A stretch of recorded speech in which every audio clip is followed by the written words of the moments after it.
सुश्री कंगना रनौत। माननीय अध्यक्ष महोदय जी, मैं आपका मेरी तरफ से और मंडी की जनता की तरफ से हार्दिक अभिनंदन करती हूँ, आभार करती हूँ कि आपने आज पहली बार मुझे इस सभा में बोलने का, मंडी क्षेत्र के विषय में बोलने का मौका दिया। सांसद कंगना रनौत अब बनने जा रही हैं पूर्व सांसद। किस जुर्म में अपनी सांसदी खो सकती है कंगना रनौत? क्या मंडी लोकसभा क्षेत्र में फिर होने वाला है चुनाव?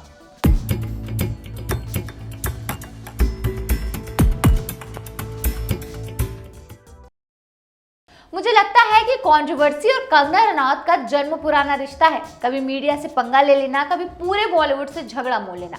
कंगना जो ना करे वो कम है। खैर, अभी फिलहाल वो हिमाचल प्रदेश की मंडी सीट से लोकसभा की सांसद महोदया है, लेकिन उनकी सांसदी अब ज्यादा दिन टिकने वाली नहीं है। हम ऐसा क्यों कह रहे हैं, इसकी दरअसल एक ठोस वजह है। क्या है वो वजह, चलिए अपनी इस रिपोर्ट में आपको बताते हैं।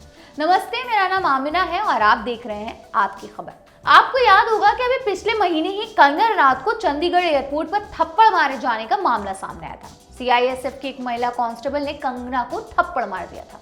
थप्पड़ मारने वाली महिला कांस्टेबल किसानों को लेकर कंगना के दिए गए एक बयान पर उनसे नाराज थी। कंगना को थप्पड़ मारकर उन्होंने अपनी नाराजगी दूर की। इस थप्पड़ कांड से कंगना रनौत अभी पूरी तरह से उभर ही नहीं पाई थी कि अब उनकी सांसदी छीने जाने की बात चल रही है। वैसे कंगना की सांसदी पर खतरा क्यों मंडरा रहा है, अब ये जान लीजिए। दरअसल मंडी से खड़े हुए स्वतंत्र प्रत्याशी किन्नौर से लायक राम नेगी ने अपने नामांकन रद्द करने के खिलाफ हाईकोर्ट में याचिका दाखिल की है। याचिकाकर्ता नेगी ने आरोप लगाया है कि वो बतौर स्वतंत्र प्रत्याशी चुनाव लड़ना चाहते थे और उन्होंने नामांकन पत्र भी दाखिल किया था, लेकिन विभाग ने तय समय पर एनओसी नहीं दिया, जिसके बाद रिटर्निंग अधिकारी ने उनका नामांकन खारिज कर दिया। जिसके बाद अब हिमाचल प्रदेश हाईकोर्ट ने मंडी संसदीय क्षेत्र से एमपी कंगना रनौत को इस याचिका के बाद नोटिस भी जारी कर दिया है। 21 अगस्त तक उन्हें कोर्ट में अपना जवाब दाखिल करना है। इसका मतलब ये होता है कि कंगना के पास अब 1 महीने से भी कम वक्त बचा है कोर्ट में अपना जवाब पेश करने के लिए। नेगी की दलील है कि अगर उनका नामांकन पत्र स्वीकार कर लिया जाता तो वो जीत जाते। याचिका में लायक राम नेगी ने कोर्ट से अपील की है कि कंगना के चुनाव को रद्द कर दिया जाना चाहिए।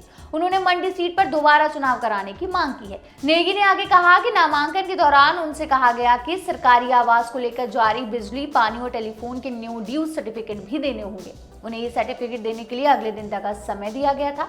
अगले दिन जब उन्होंने रिटर्निंग ऑफिसर को कागजात सौंपे तो उन्होंने इसे लेने से मना कर दिया और नामांकन को खारिज कर दिया। आपको बता दें कि कंगना ने लोकसभा चुनाव में हिमाचल के मंडी से जीत हासिल की। उन्होंने कांग्रेस उम्मीदवार विक्रमादित्य सिंह को 74,755 वोट से हराया था। अगर कहीं कंगना का जवाब हाईकोर्ट को समझ नहीं आया तो ऐसा मुमकिन है कि कंगना से उनकी सांसदी छीनी जा सकती है। अगर ऐसा हुआ तो मंडी लोकसभा सीट पर फिर से चुनाव होंगे और अगर कंगना ने दोबारा इस सीट से चुनाव लड़ा तो हो सकता है कि वो इस बार ना जीत पाए। जाहिर है इस वक्त कंगना की सांसें अटकी हुई होंगी, क्योंकि उन्होंने पहले ही बॉलीवुड से झगड़ा लेकर फिल्म इंडस्ट्री से किनारा कर लिया है और अब अगर राजनीति से भी वो आउट हो जाती हैं तो वही कहावत यहाँ सिद्ध हो जाएगी जो आप अभी यहाँ सोच रहे हैं। फिलहाल इस रिपोर्ट में बस इतना ही। आप बने रहिए और देखते रहिए आपकी खबर।